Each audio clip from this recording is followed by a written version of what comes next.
இவனால் இவன் முடிக்கும் என்றாய்து அதனை அவன் கண்விடல்.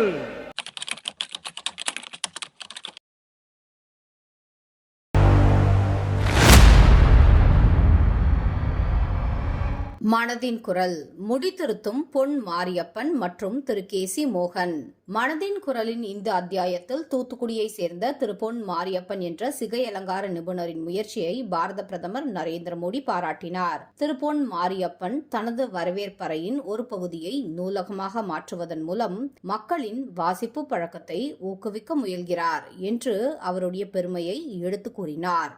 மேலும் மற்றொரு நிகழ்வில் சிகை அலங்கார நிபுணர் திரு கேசி மோகன் லாக்டவுனின் போது ஆதரவற்றோருக்காக தான் தனது மகளுக்காக சேமித்து வைத்த 5 லட்சம் ரூபாய் செலவழித்த சேவையை மனதார பாராட்டினார்.